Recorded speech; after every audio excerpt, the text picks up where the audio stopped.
Salut à tous. Si vous aimez nos musiques, abonnez-vous à notre chaîne pour ne rien manquer. N'oubliez pas de liker et de partager avec vos amis. Votre soutien nous motive énormément et nous encourage à publier encore plus de super morceaux pour vous. Merci et à bientôt pour de nouvelles découvertes musicales. Attention, atterrissage!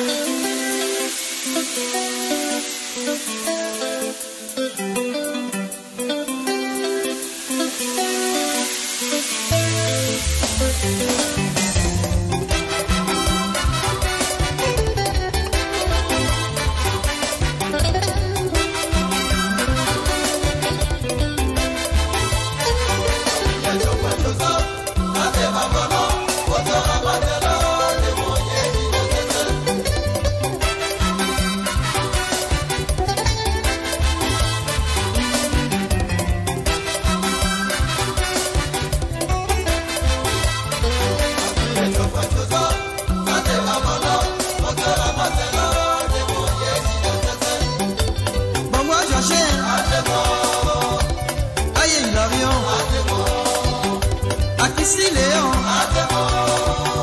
Pepe Isaac, Ate Simplice, Tia Pierrot, Tia Ouba Delena, Tia Po Jimmy, Assis Séraphin,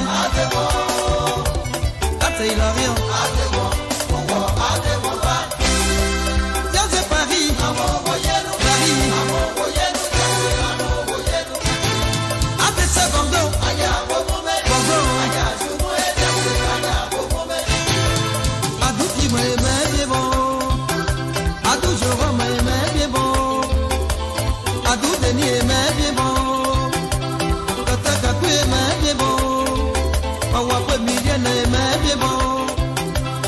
Alberto et même bien bon. Avec Marseille, Marseille, avec Lille,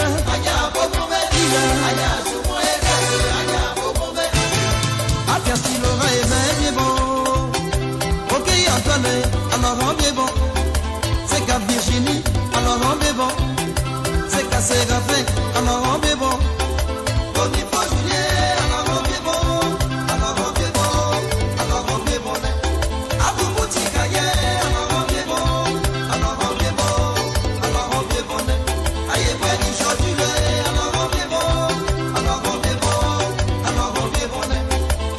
So il est même bien bon.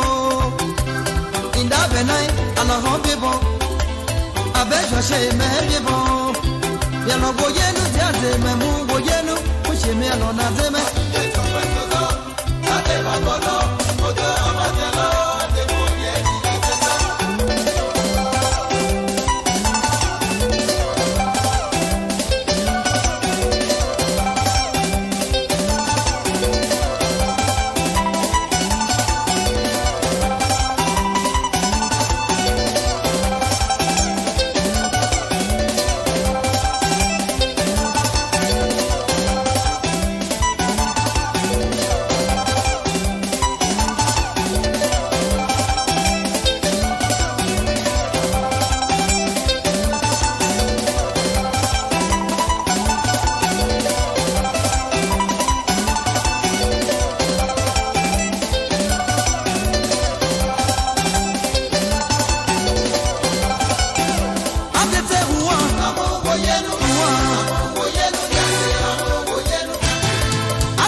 Timothée mais bien bon, mon vieux Maxime mais bien bon, Assom Moto mais bien bon, Yapo Etienne mais bien bon, Adoyi Joseph mais bien bon, Abbé Sévérin en avant bien bon, Achok Kazemi en avant bien bon, Anne Daniel en avant bien bon, Akaïle en avant bien bon, mon Essane.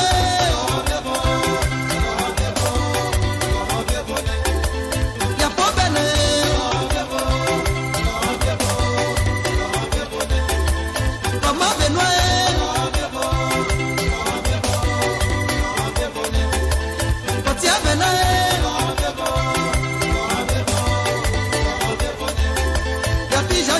mais bien bon.